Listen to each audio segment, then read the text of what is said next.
waxaan ku dhaaraynaa magaca Ilaahay inaan ku dhaqmayno diinta Islaamka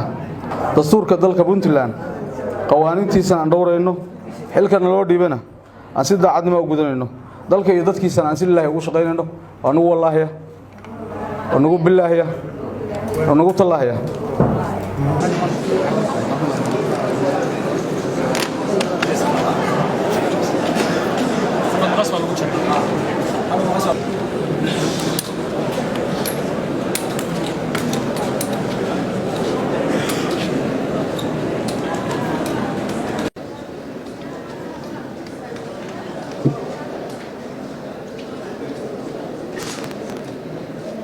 إلوان عبد محمد عبيد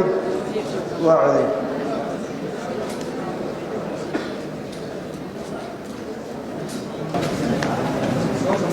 إلوان محسن عبد الله حاج عبدي إلوان محسن عبد الله حاج عبدي وعبيد إلوان علي سعيد موسى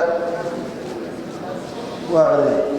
حلوان فايز سعيد علي وعضيس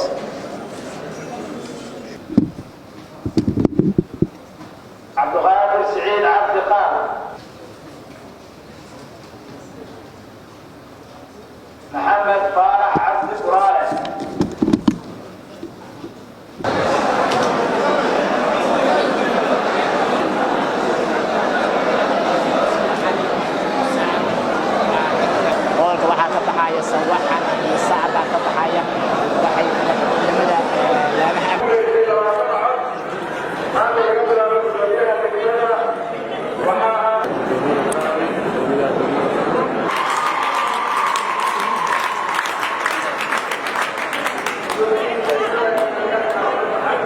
anigoo ku hadlaaya magaca guddiga doorashooyinka kumeel gaarka ee Puntland sharaf bay noo tahay inaan ka soo qayb galo maanta dhaarinta iyo isdoorashada golaha deegaanka Qardho ee la doortay oo lagu doortay si qof iyo cod ah runtii waxay noo tahay kulligeenba maalin weyn hawlo badan ayaa laga soo maray in heerkan la soo gaaro in ku dhow 50,000 qof ayaa codkooda dhiibtay waad arkayseen maanta hadda in 33 qof codkooda dhiibtaan intay nagu qaadatay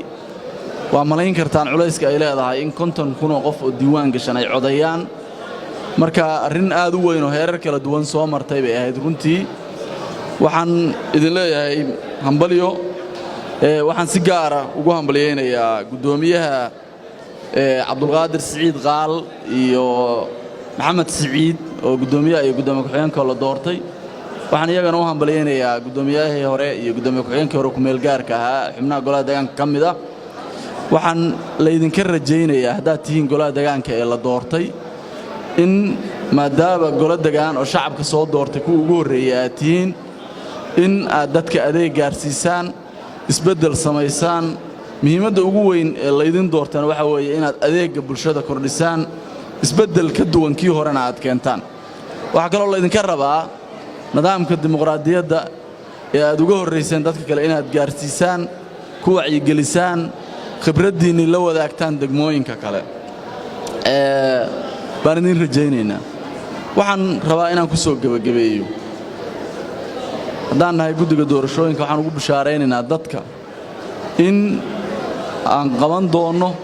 shaqadii ay socoto dhammaan degmooyinka dhiman wacyigelintii dhawaan ka bilaabanayso diiwaangelin ku xigayso kadibna doorashada ku xigayso sanadku intaanu dhammaan weeye qorshahayagu in dhammaan degmooyinka Puntland ay ka dhacdo doorashooyin qof iyo cod dadkuna sida maanta oo kale ay soo doortaan dadka matalaya mar walbana wadadaasaan ku taagnaanaynaa khayr baan idin rajaynayaa mahadsantii